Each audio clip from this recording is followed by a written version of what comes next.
Abrir en sus Biblias Hechos, capítulo 3. Habíamos dejado en el versículo 10, fue el último que leímos. Arrancamos leyendo desde el versículo 11 hasta el final del capítulo, el verso 26. Después oramos y continuamos.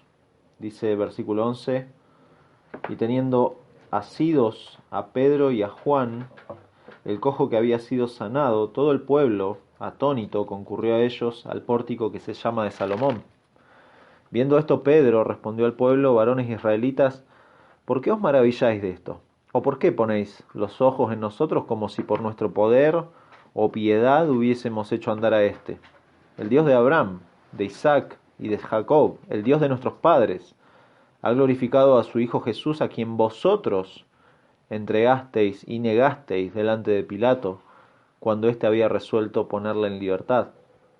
Mas vosotros negasteis al santo y al justo, y pedisteis que se os diese un homicida, y matasteis al autor de la vida, a quien Dios ha resucitado de los muertos, de lo cual nosotros somos testigos. Y por la fe en su nombre, a este que vosotros veis y conocéis, le ha confirmado su nombre, y la fe que es por él ha dado a éste esta completa sanidad en presencia de todos vosotros.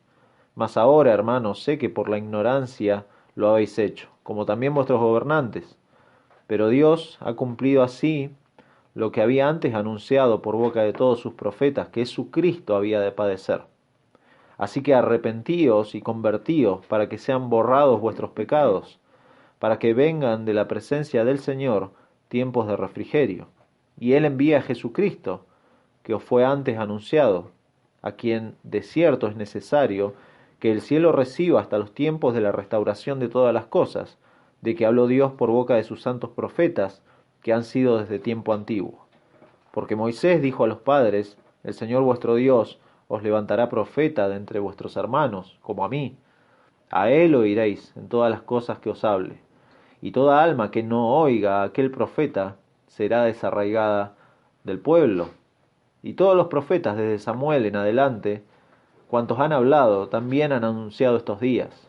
Vosotros sois los hijos de los profetas, y del pacto que Dios hizo con nuestros padres, diciendo a Abraham: en tu simiente serán benditas todas las familias de la tierra. A vosotros, primeramente, Dios, habiendo levantado a su Hijo, lo envió para que os bendijese, a fin de que cada uno se convierta de su maldad. Señor, te damos muchas gracias por tu palabra. Gracias porque tenemos la libertad de poder abrirla y de poder estudiarla juntos y de poder meditar en ella, y anhelamos que tu consejo en ella, Padre, sea aplicado a nosotros por medio de tu Espíritu, y por sobre todas las cosas, Padre, como cantábamos recién, nos muestres a Cristo, nos muestres su gloria, Señor, nos deleitemos en Cristo y que Él sea el motivo de nuestro gozo permanente, Señor. Gracias por el Evangelio, gracias porque es por medio del Evangelio que nos podemos acercar a ti. Gracias porque, Padre, tú lo habías determinado desde la eternidad, que Cristo viniera a causa de los pecados nuestros, Señor. Gracias porque Él, por medio de Él, recibimos perdón de pecados. Gracias porque por medio de Él recibimos esta fe preciosa. Gracias porque por medio de Él recibimos el arrepentimiento que nos ha acercado a ti, Señor. Gracias por la misericordia tuya por pecadores como nosotros, Señor, y gracias porque es este el mensaje que nos toca proclamar, Señor. Hablar de Cristo es nuestro tema y, Señor, rogamos que nos ayudes a estar enfocados en esto y nos ayudes en este tiempo, Padre, a estudiar este pasaje, Señor. Acompáñanos en esta hora, te lo pedimos en el nombre de Jesús. Amén. Hasta hace unos meses atrás, uno veía las noticias o veía eh, los diarios o los periódicos del país, y el tema sin duda, y incluso hoy, es el COVID, es el tema. Y es algo que escuchamos a diario, que a nosotros en esta zona Nos ha tocado de cerca en muchos lugares y parecería que es el tema. Eh, Sin duda ha sido motivo de dolor en muchas familias que han perdido familiares, seres queridos. En otros es motivo de preocupación, de miedo. Uno lo ve en sus compañeros de trabajo, lo ve en la gente en la calle. La gente no está tranquila.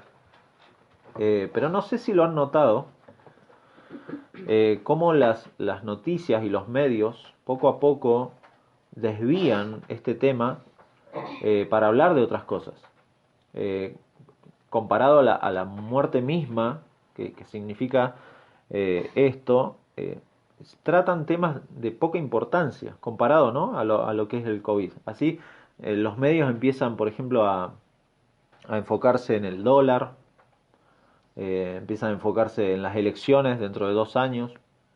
Los políticos se ponen a hablar de la mala campaña del otro, y algunos se preocupan por sus negocios, otros se preocupan por sus intereses, otros se preocupan por sus sueños frustrados en el 2020, otros directamente están cansados y no hablan de nada, no quieren hablar de nada porque están cansados. Y obviamente es lógico. El mundo y nuestro país en particular parecería estar como a la deriva, sin rumbo, en todo sentido, no solamente hablando de lo político, de lo económico, de lo social. Sin embargo, la iglesia, los cristianos y la iglesia, nosotros, el cuerpo de Cristo, como hemos enfatizado en los últimos estudios del libro de Hechos, tiene un tema y tiene un mensaje claro para el mundo, y es el Evangelio. Por eso es a propósito que hemos titulado el estudio de hoy Hablemos de Cristo. Porque nuestro tema, el tema del cristiano, el tema de la iglesia, es Cristo. Y la iglesia, de hecho, de los apóstoles fue encomendada, bajo la guía del Espíritu Santo, fue encomendada a proclamar al Señor Jesucristo, a proclamarlo como el Señor de la historia, a proclamarlo como quien ha resucitado, quien ha pagado la deuda eterna que el pecador tenía contra Dios para dar vida a esos muertos y hoy formar un pueblo con una identidad y con un mensaje claro para la gente, un mensaje acerca de quién es Dios, acerca de la obra de Cristo en la cruz y la necesidad de arrepentimiento. Eso es lo que Pedro va a hablar acá. Ver cualquier tema de nuestra vida, verlo fuera de la luz del Calvario y su significado, representa verlo sin la mirada de Dios. Y lo central de la cruz para la historia de la humanidad es de suma importancia para el cristiano. Obviamente para el incrédulo no puede verlo así. El incrédulo vive y por eso los temas son variados para el incrédulo y está como desenfocado, sin rumbo, desorientado, pero para el cristiano tiene la luz del Evangelio que guía toda su vida. Por eso nuestro tema es Cristo y hablamos de Cristo. Las últimas noticias o lo novedoso para este momento del que hemos leído, para la gente era la sanidad completa de este lisiado, de este que estaba ahí a la puerta del templo, de una de las puertas que ingresaba al templo, que era la Hermosa. Todo el mundo conocía a este lisiado y la gente estaba mirando las cosas sin entender del todo qué era lo que representaba. Eso lo hemos visto ya en el capítulo, al principio del capítulo 3, del 1 al 10, lo vimos el domingo pasado.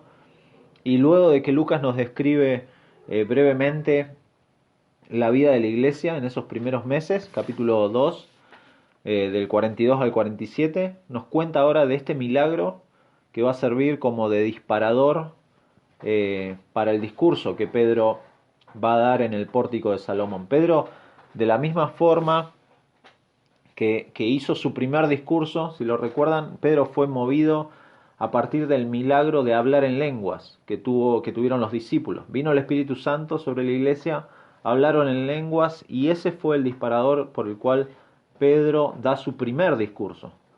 Y ahora este segundo milagro, el milagro de la sanidad de este lisiado, es el disparador para este segundo discurso. Como dijimos en estudios anteriores, los milagros que vemos en Hechos son confirmaciones de la palabra predicada, ilustraciones y manifestaciones que sirvieron a los apóstoles para mostrar la veracidad y la autoridad de los milagros, que en definitiva eran milagros de parte de Dios. Dios hacía los milagros. Entonces, Dios haciendo los milagros y dando autoridad al mensaje que ellos estaban transmitiendo. Confirmaban cómo el poder del Cristo resucitado estaba obrando en medio de la iglesia. Para eso estaban. Cuando veamos un milagro en Hechos de los Apóstoles, pensemos en esto: el Cristo resucitado mostrando su poder, obrando en la iglesia. Eso es lo que está pasando acá.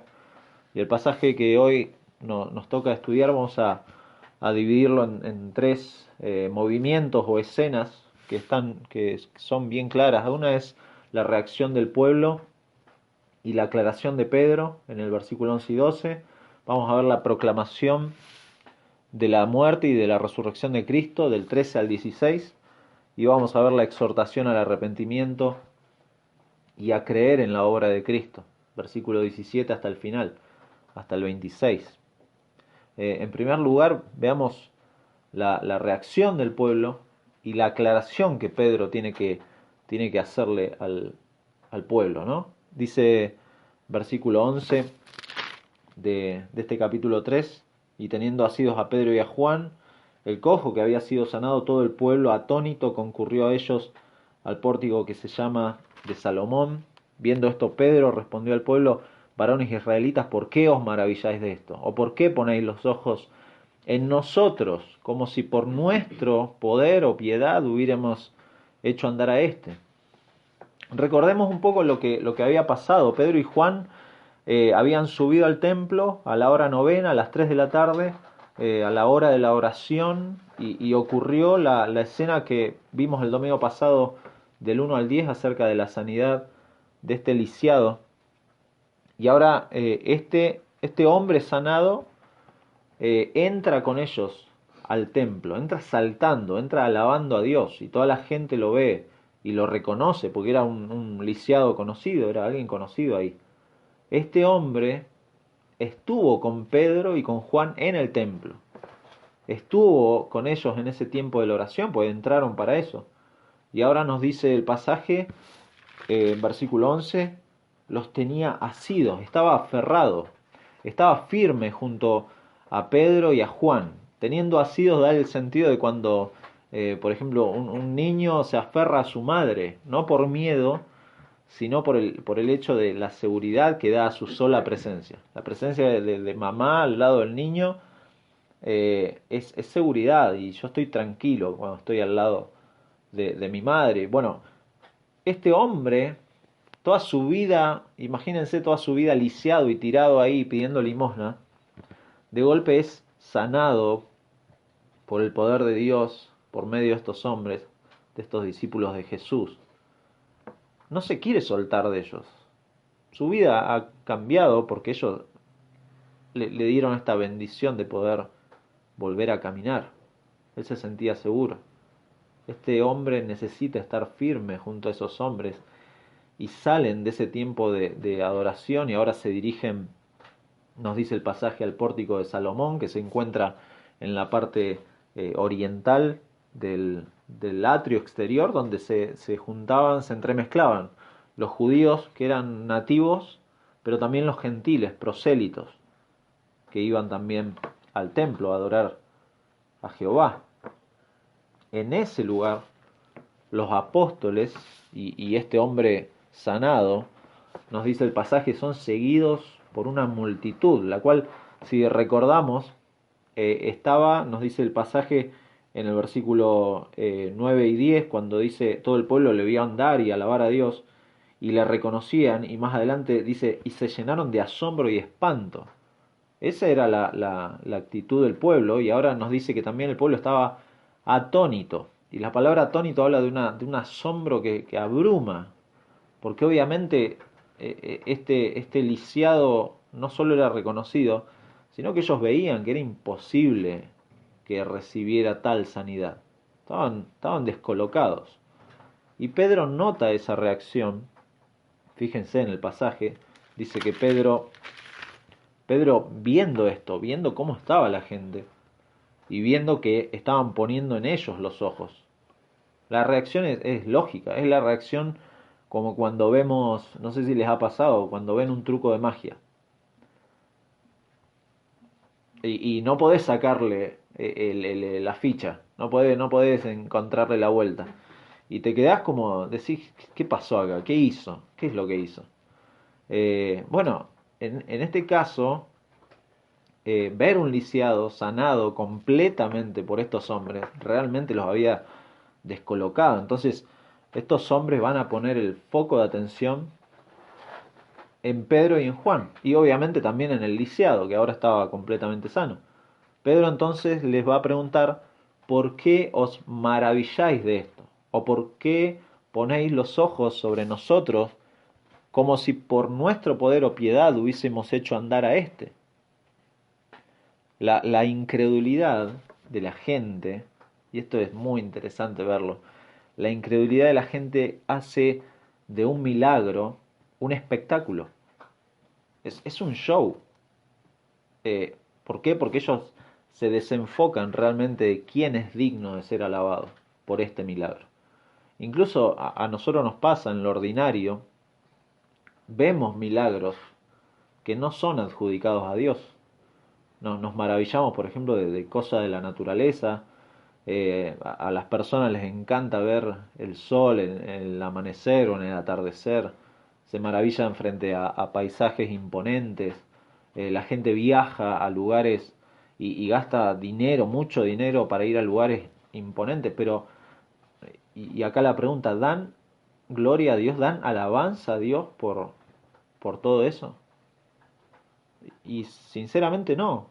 O incluso cuando pasan cosas buenas, que algunos consideran como milagros, eh, ponen su mirada en cosas periféricas y no en Dios. Y no dan gloria a Dios por eso. Esta semana, por ejemplo, una lluvia cae y logra aliviar incendios en algunos lugares del país. ¿Quién dio gloria a Dios por eso? Nace un bebé en un hospital. ¿Y quién da gloria a Dios por eso? Que cada noche podamos dormir bajo un techo o que podamos comer algo. Son motivos cotidianos y que merecen la alabanza a nuestro Dios porque Él es el dador de todas las cosas. No nos perdemos en la rutina. Corremos y olvidamos al dador de todo. Olvidamos quién es digno de nuestra adoración. Y esta gente en el pasaje está maravillada, pero está desenfocada. Eso hace la mente caída. La mente caída, la mente en su condición de pecado hace eso, se desenfoca. Pablo le dice a los romanos en Romanos 1:21 que el hombre natural no glorifica a Dios como a Dios ni le da gracias, sino que se envanece en sus razonamientos y que cambia la gloria de Dios en otras cosas. Así es nuestro corazón y así es el corazón de esta gente y por ello es necesario que el foco de atención sea llevado al Evangelio y eso es lo que Pedro va a empezar a hacer desde el versículo 13, que es donde tenemos nuestro segundo encabezado, la proclamación de la muerte y de la resurrección de Cristo. Pedro hace eso, reenfoca a la gente, hace esta pregunta, ¿por qué se maravillan? ¿Por qué están mirándonos a nosotros? No, miren a Cristo y hablemos de Cristo y proclamemos su muerte y su resurrección. Y Pedro va a usar acá, muy interesante, un lenguaje litúrgico que se remonta al Éxodo, el Dios de Abraham, de Isaac y de Jacob, el Dios de nuestros padres, el Dios que escuchó el gemido del pueblo en Egipto, en Éxodo 2, el Dios de Abraham, de Isaac y de Jacob, ha escuchado el gemir del pueblo, el Dios de Abraham, de Isaac y de Jacob, que llamó a Moisés desde la zarza ardiente, Éxodo 3. Ahora este mismo Dios, el de nuestros padres, dice el apóstol, es quien ha accionado un mayor milagro. Un milagro en el cual realmente todo ser humano, toda persona necesita prestar atención, asombrarse y entenderlo. Pedro quiere sacar el foco de atención en ellos. Y también obviamente en el hombre sanado, porque lo tenían ahí parado, pobre al hombre al lado de ellos, y seguramente era el foco de atención de toda la gente, para explicar este punto de la glorificación y entronización de Cristo, y su poder, que es la causa primaria por la cual se ha logrado este milagro. Vuelvo a repetir, la glorificación y entronización de Cristo y su poder es la causa primaria por la cual se ha logrado este milagro. Desde ese lugar de exaltación, Cristo ha dado poder a sus discípulos para obrar este milagro con el fin de, como dijimos antes, confirmar el mensaje, el cual tenían ellos la comisión de llevar hasta lo último de la tierra. Pero es interesante ver que Pedro hace una referencia directa al Dios de pacto, a Yahweh, para que estos judíos no olviden la fidelidad de Dios, no olviden cómo es Dios, quien siempre toma la iniciativa en la historia de la redención de su pueblo.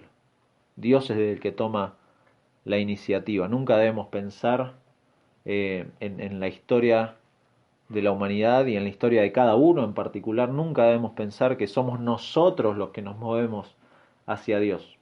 Nunca nos movemos hacia Dios. Incluso nosotros como cristianos, como hijos de Dios, muchas veces somos movidos por el Espíritu Santo a buscar a Dios, a buscar su palabra, a buscar su consejo. Es Dios siempre tomando la iniciativa.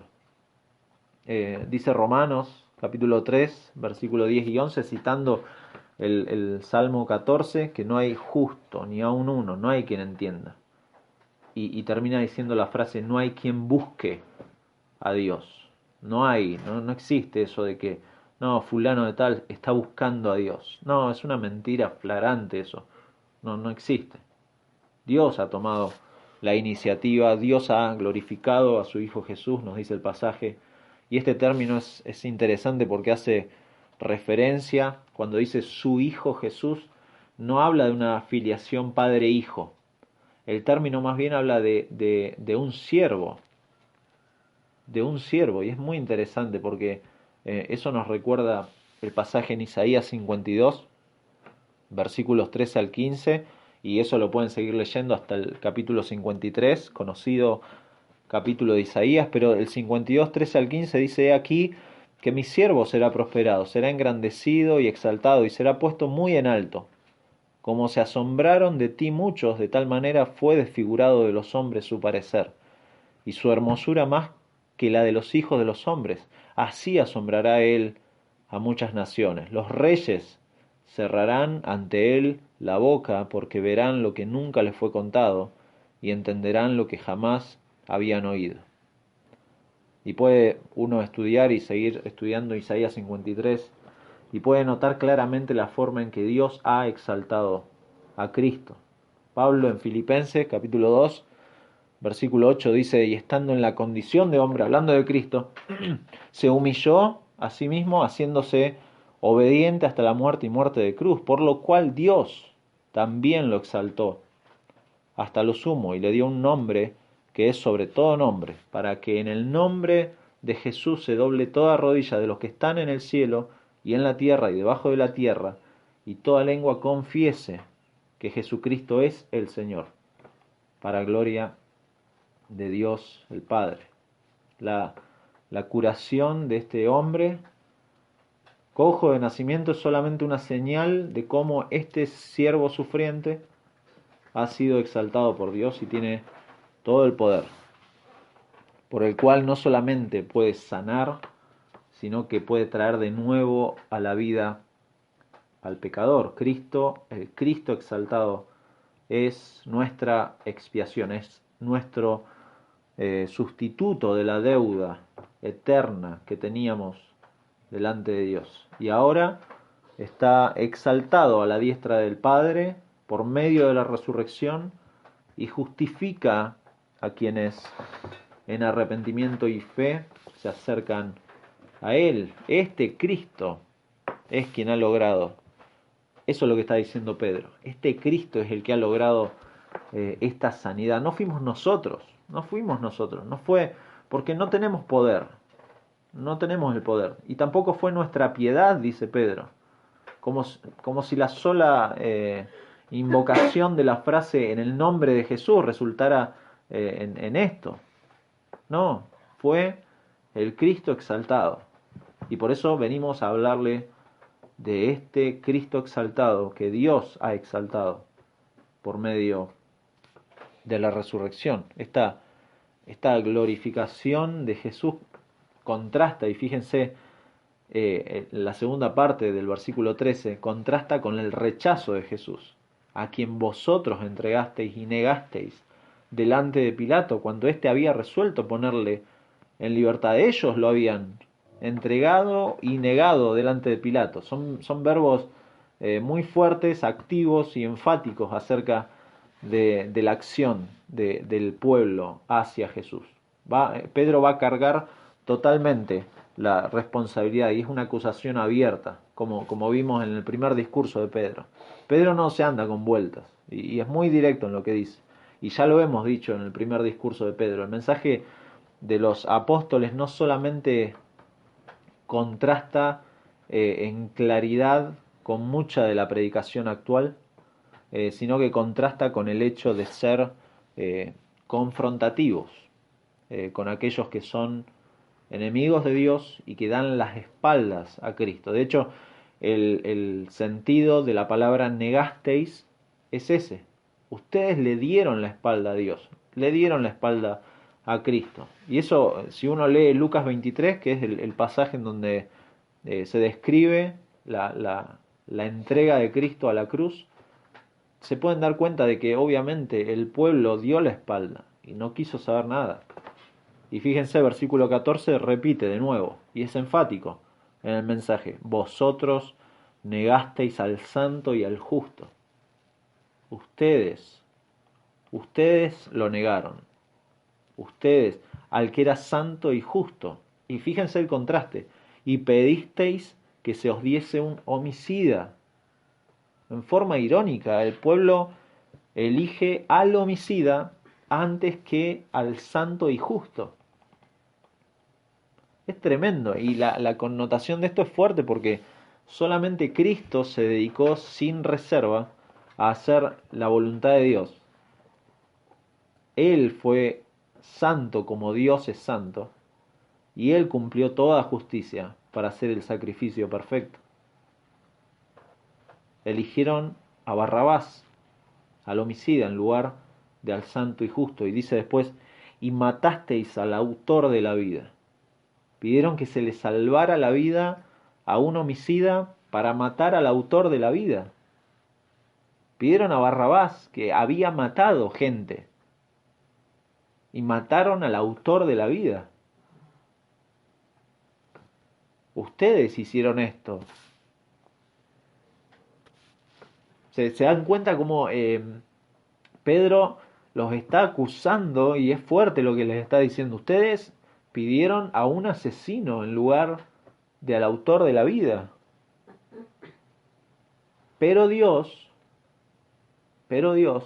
restauró la vida del autor de la vida. Dice, versículo 15, matasteis al autor de la vida, a quien Dios ha resucitado de los muertos. Dios ha resucitado, Dios ha restaurado la vida, y ahora somos testigos de estas cosas. Somos enviados como testigos del Cristo resucitado. Es interesante ver cómo toda la predicación apostólica tiene esto, el tratamiento que el hombre le da a Cristo y el tratamiento que Dios ha dado a su Hijo. El autor de la vida es resucitado para ser exaltado, el autor de la vida, quien tiene el poder para volver a la vida en este nuevo pacto en su sangre, es quien ha dado definitivamente sanidad a este hombre. ¿Sí? Es lo que dice ahí versículo 16, por la fe en su nombre, a este que vosotros veis y conocéis, le ha confirmado su nombre, y la fe que es por él ha dado a este completa sanidad en presencia de todos vosotros. Ustedes lo están viendo, ustedes lo ven. Este último versículo es muy interesante porque la mayoría de los comentaristas parecería que se juntaron en un restaurante y se pusieron a discutir acerca de la gramática de este pasaje, de este versículo solamente. Pues es un griego muy rebuscado el que usa acá la Reina Valera, y por eso vamos a ver sencillamente en dos o tres puntos qué es lo que Pedro está diciendo acá. ¿Cuál es el punto del discurso de Pedro acá? En primer lugar, que el hombre fue sanado por el nombre de Jesús. Es decir, no por invocar el nombre de Jesús, sino por la realidad de la persona de Cristo, que ahora está presente en el ministerio de ellos, a través del Espíritu Santo. La fe en su nombre, y luego dice, le ha confirmado su nombre. Y esto también es interesante porque tiene el sentido de que ahora este hombre, el lisiado, tiene fuerza pues se ha podido levantar y ha sido sanado completamente por causa del poder de Dios en Cristo. O sea, por causa de Cristo y su poder, Dios ha confirmado. Y el confirmado no es que pues está la traducción, la palabra confirmado a nosotros no nos dice mucho, sino que lo ha fortalecido a este hombre. Es el poder de Cristo, de Dios en Cristo, que le ha dado la fuerza a este hombre para levantarse. Eso está diciendo. Habla de un fortalecimiento físico. Es interesante cómo la Nueva Biblia de las Américas lo traduce. Dice, por la fe en su nombre, es el nombre de Jesús lo que ha fortalecido a este hombre a quien ven y conocen. La fe que viene por medio de Jesús le ha dado a esta perfecta sanidad en presencia de todos ustedes. Fíjense, les dice, lo que ha fortalecido a este hombre ha sido el poder de Jesús. No la piedad de Pedro y Juan, no el poder de Pedro y Juan, no la fe de este lisiado, sino el poder de Jesús. En segundo lugar, la sanidad, como decimos, el poder no fue de Pedro o de Juan, tampoco la fe manifiesta del sanado. Dice la segunda parte del versículo, la fe que es por él ha dado a este. Y recién leímos en la Nueva Biblia de las Américas, la fe que viene por medio de Jesús. Y ahí tenemos como una aproximación más acertada, porque es el autor de la vida, quien también nos dice Hebreos 12:2 que es el autor y consumador de la fe. El autor de la fe, Cristo, es quien ha dado sanidad. Y en tercer lugar, el hombre que hace unos minutos estaba mendigando y estaba postrado en la puerta de la hermosa, ahora está parado frente a ellos, y es algo que el pueblo no puede negar. Si hay algo fuerte en la vida de un cristiano y que muchas veces la gente lo ve, es su testimonio de vida, una vida cambiada, es algo muy fuerte. Y este hombre es una ilustración viva del poder de Cristo y de la identidad de Cristo, como el Mesías exaltado que con su poder lleva ahora adelante estos milagros, confirmando el Evangelio. Eso es lo que está haciendo el poder de Cristo. Ahora bien, esto es y con esto pasamos a nuestro último punto, es un llamado de atención al pueblo. Ellos ven la sanidad del lisiado y Pedro les predica esto, y es un llamado explícito a la audiencia a arrepentirse y a creer en Jesucristo.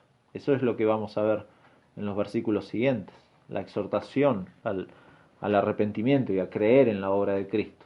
Y si hay algo que un mensaje evangelístico tiene que tener, es este tipo de apelación, un llamado urgente. Alguien dijo alguna vez que tenemos que predicar como si la salvación dependiera de nosotros, pero sabiendo que la salvación es del Señor. Ellos hicieron, nos dice el pasaje, versículo 17, mas ahora, hermanos, sé que por la ignorancia lo habéis hecho. Ellos hicieron esto en su ignorancia, lo que nos recuerda la palabra del Señor en Lucas 23:34, Padre, perdónalos, porque no saben lo que hacen. Ellos en su ignorancia, pero una ignorancia que no quita la responsabilidad, ellos son responsables de los hechos. Y hay una necesidad de arrepentirse de sus pecados. ¿Por qué? Porque son responsables. En definitiva, todo pecador, en su ignorancia, en su desconocimiento de quién es Dios y de sus atributos, vive su vida como un ateo práctico. Vivimos como ateos y vivimos ignorando la obra de Cristo y vivimos disfrutando, entre comillas, nuestra vida ajena a Dios y ajeno obviamente a la verdad revelada en su palabra. Nos dice Romanos 1 que conocemos a Dios en forma parcial por medio de la revelación general, pero nuestra mente y nuestro corazón caído por causa del pecado nublan nuestra vista. Y nuestra condición en pecado nos hace inútiles a la hora de pretender acercarnos a Dios. Esa es nuestra condición. No podemos por nuestra condición, pero tampoco queremos. Es nuestro corazón. No amamos las cosas, naturalmente no amamos a Dios y no amamos sus cosas y obviamente no amamos el Evangelio. Y eso es lo que le está diciendo Pedro aquí. Ustedes por su ignorancia, como también los gobernantes, lo han hecho por esto, porque desconocen quién es Dios.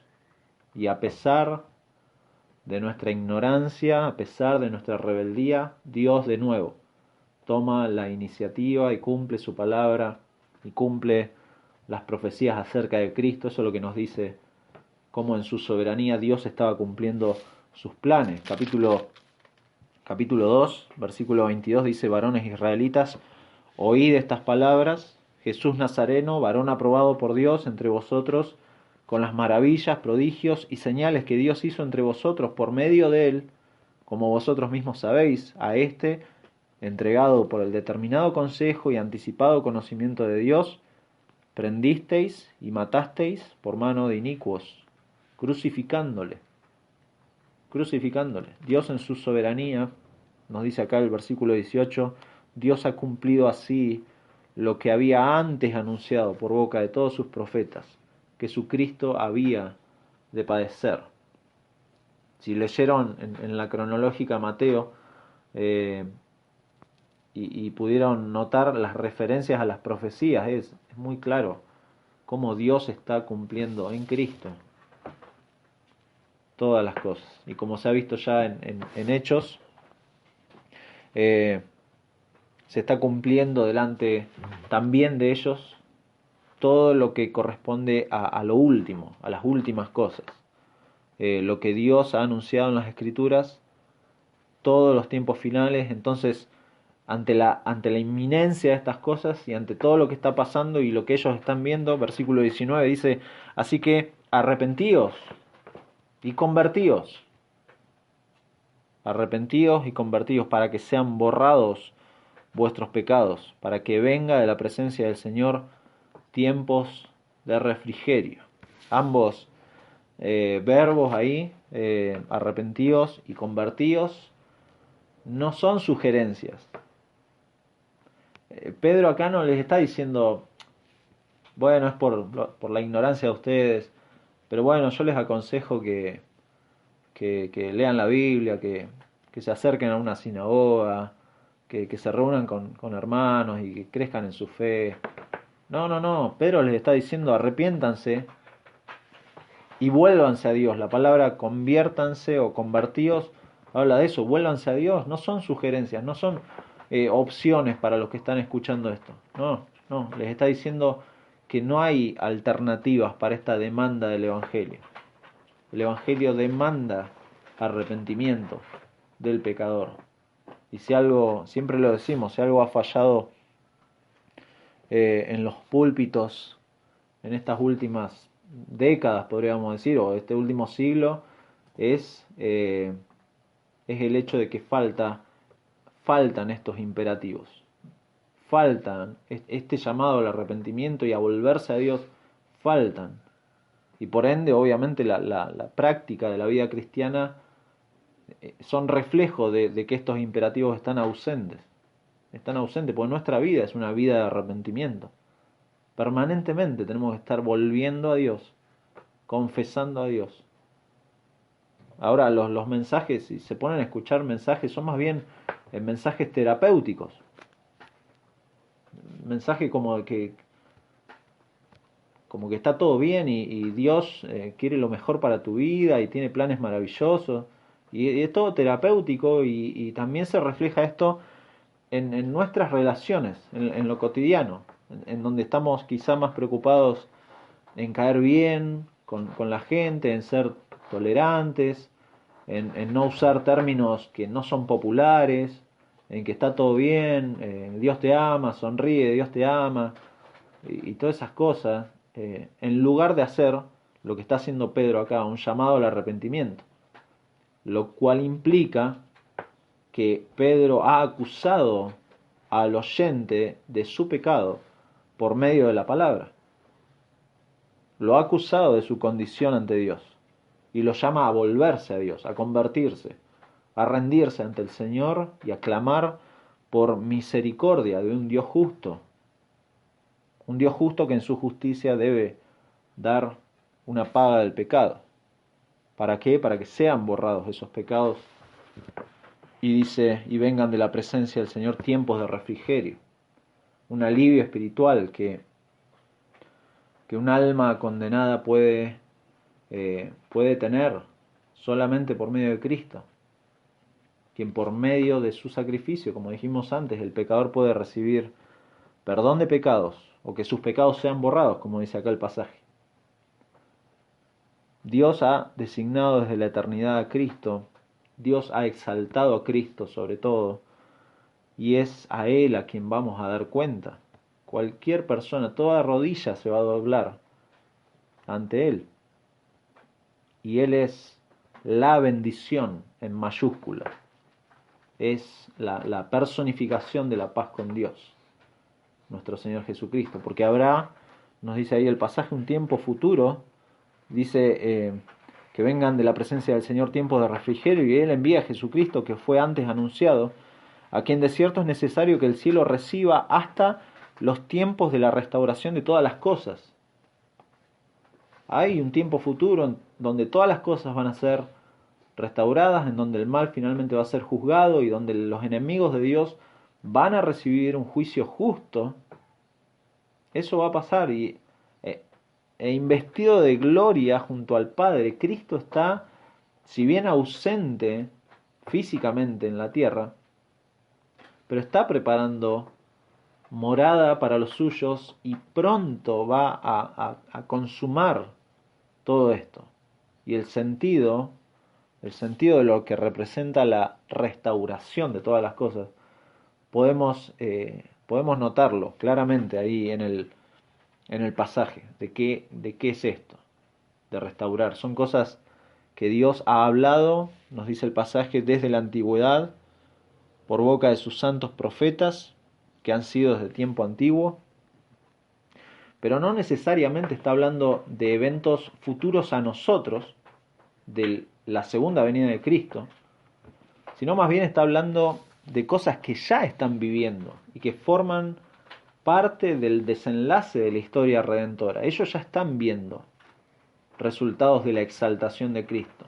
Esta sanidad de este cojo de nacimiento es resultado de que Cristo ha sido ya exaltado, de que Cristo está a la diestra del Padre, de que Cristo pronto va a restaurar todas las cosas. Está mostrando eso, el pueblo de Dios está viendo eso, y el pueblo de Dios que quiere escuchar la voluntad de Dios y su consejo va a recurrir a los pasajes, acá nos dice, de sus santos profetas, y va a analizar las cosas y va a ver cómo Dios iba a levantar a Cristo. Eso tenía que hacer Israel. Fíjense el pasaje, porque Moisés dijo a los padres, el Señor vuestro Dios os levantará profeta de entre vuestros hermanos como a mí, a él oiréis en todas las cosas que os hable, y toda alma que no oiga a aquel profeta será desarraigada del pueblo. ¿Qué tenía que hacer Israel? Escuchar a Dios y creerle a Dios, a los profetas, desde Samuel en adelante. ¿Por qué? Porque ellos hablaron de estas cosas. Ellos hablaron de que Dios iba a restaurar todo. ¿Por medio de quién? De su ungido, del Mesías. Entonces, Él va a restaurar todas las cosas y Él está actuando, está accionando por medio de la iglesia para restaurar todas las cosas. Lo están viendo. Y finalmente, en esta apelación, en este llamado al arrepentimiento, Pedro los va a confrontar con su identidad, la identidad de los judíos. Le dice, fíjense, versículo 24, y todos los profetas desde Samuel en adelante, cuantos han hablado, también han anunciado estos días. ¿Qué días? Los días de la restauración de todas las cosas. Y versículo 25, y ahí los confronta con su identidad. Vosotros sois los hijos de los profetas y del pacto, o sea, son hijos del pacto que Dios hizo con nuestros padres, diciendo a Abraham, en tu simiente serán benditas todas las familias de la tierra. Ustedes son los hijos de los profetas, los hijos del pacto, los hijos de Abraham, a quienes envió al mismísimo Hijo de Dios para bendecirlos, para convertirlos de su maldad. Ustedes son los primeros beneficiarios de esto. Cuando Pedro se dirige a la gente, en este momento, en el patio del templo, que acaban de oír de la curación de este mendigo y que se encuentran en este estado de excitación, Pedro no va a presentar una visión de los milagros, no va a hablar de sí mismo como un seguidor de Jesús a quien se le ha dado poderes milagrosos con los que puede curar a otros. No se presenta a sí mismo ni al mendigo que tiene parado al lado en la puerta de la hermosa como ejemplos de fe que hace milagros. No va a invitar a la gente al próximo domingo a un fin de semana de milagros diciéndole el Señor tiene un milagro para vos. Vení a reclamar tu milagro. No, Pedro no está haciendo eso. Más bien, Pedro se va a parar y les va a hablar de Dios, les va a hablar del carácter de Dios, de quién es Jesús y de una necesidad de conversión, de arrepentimiento del pueblo. La iglesia recibe su identidad y su eficacia no de los milagros, sino de la fe en Jesús, el Mesías. Vuelvo a repetir esa frase, la iglesia, nosotros, recibimos nuestra identidad y nuestra eficacia no de los milagros, sino de quién es Jesús y de su poder. Por eso, de esto hablamos. Hablamos de Cristo y toda la historia y las escrituras giran en torno a la obra de Cristo. Él es nuestro tema. Él es nuestro tema. Él es la bendición en mayúscula. La bendición. Por eso dice el versículo 26, a vosotros primeramente Dios, habiendo levantado a su Hijo, lo envió para que os bendijese, porque Él es la bendición a fin de que cada uno se convierta de su maldad. Y el arrepentimiento implica un cambio de dirección, Versículo 19, arrepentíos y convertíos para que sean borrados vuestros pecados. Versículo 26, a fin de que cada uno se convierta de su maldad.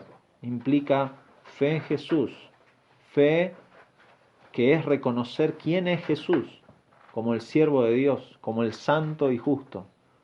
La fe en Jesús es confiar en Jesús como el siervo sufriente que Dios envió, el siervo sufriente de Dios cuya muerte expía mis pecados, el autor de la vida que otorga vida eterna, el Mesías a través del cual Dios cumple sus propósitos. No es algo intelectual, es un volverse a Dios para confiar en Dios y para amarlo por sobre todas las cosas. No es algo intelectual, no es algo que estudio en los libros. Y Pedro va a utilizar, y con esto vamos a ir terminando, va a utilizar argumentos que son motivadores para la conversión. Va a usar argumentos positivos y negativos. Va a usar la referencia a la posibilidad de que se borren los pecados personales. Va a usar la promesa de tiempos de descanso, de alivio espiritual, de refrigerio, dice. Va a usar la perspectiva de una vida en comunión con el Mesías prometido. La nueva revelación divina del esperado profeta. La expectativa de ver cumplidas todas las promesas del pacto dadas a Abraham y la seguridad de las bendiciones de Dios. Esos sí son poderosos incentivos. ¿Para qué? Para pedirles que se arrepientan y que se conviertan y se vuelvan a Dios.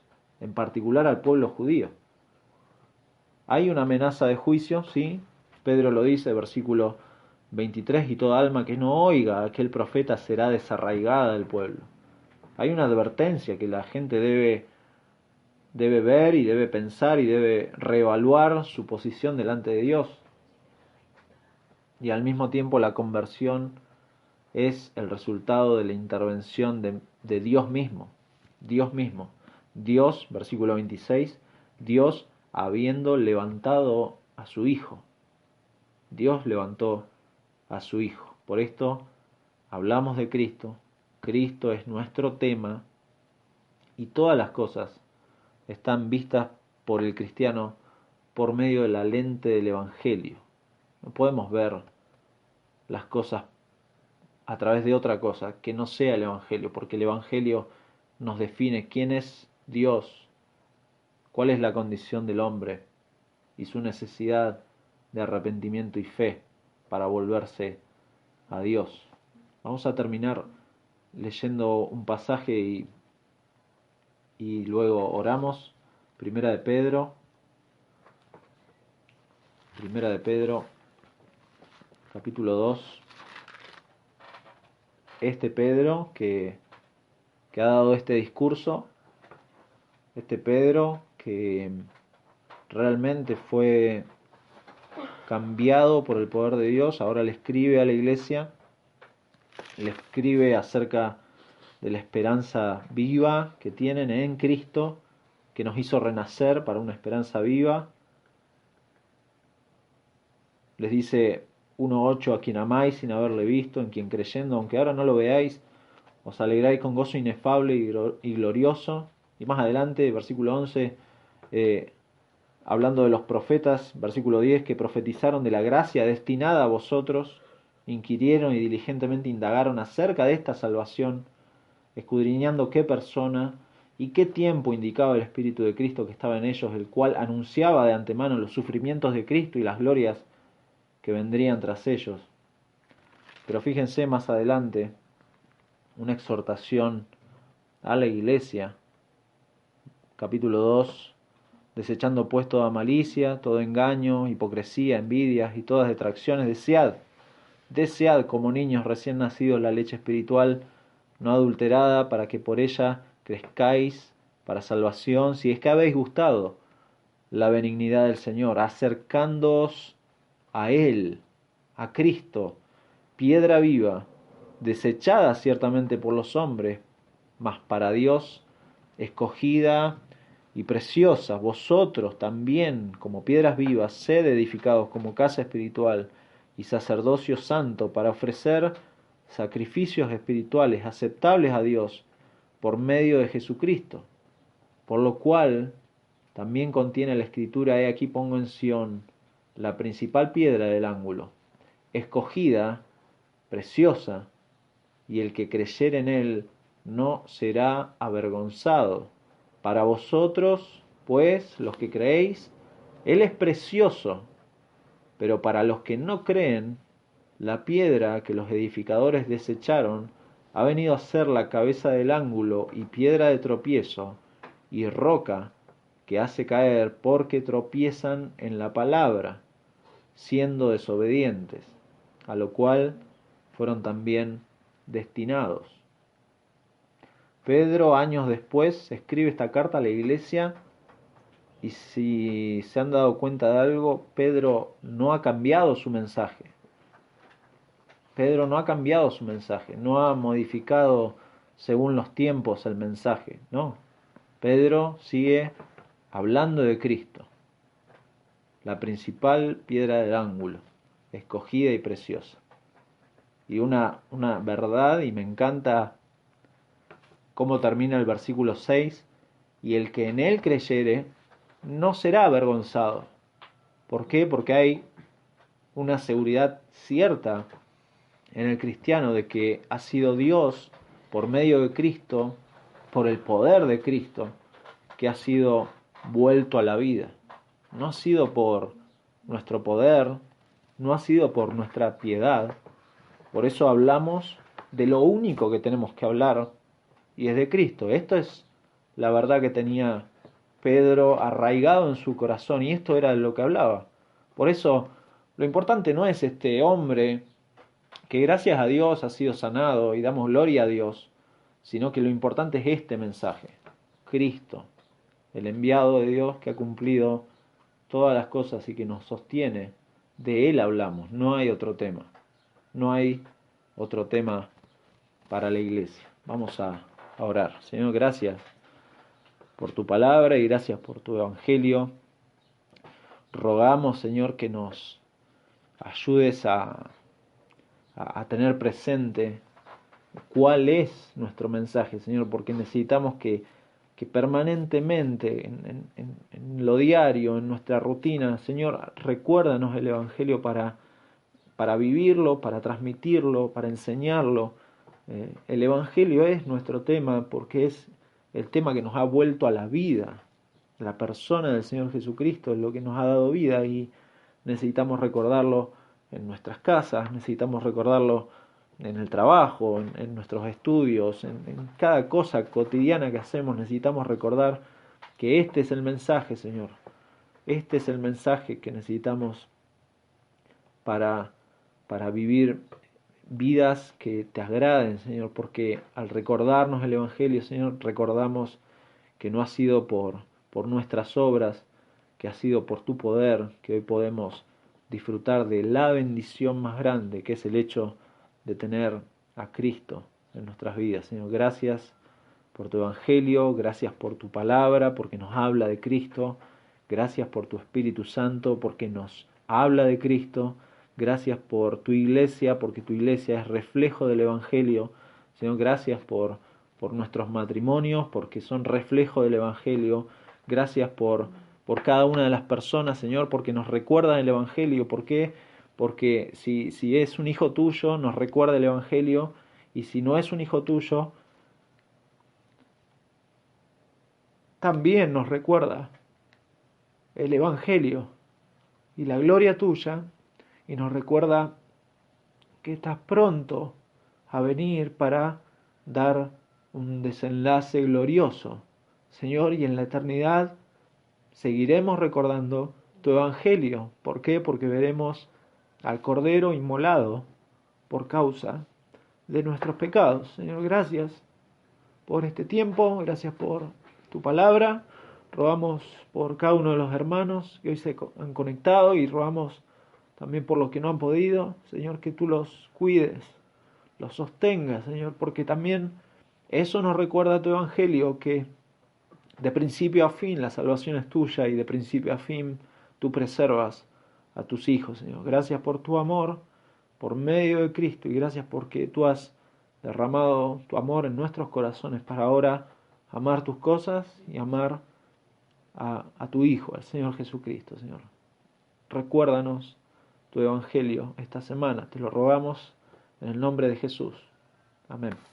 Amén.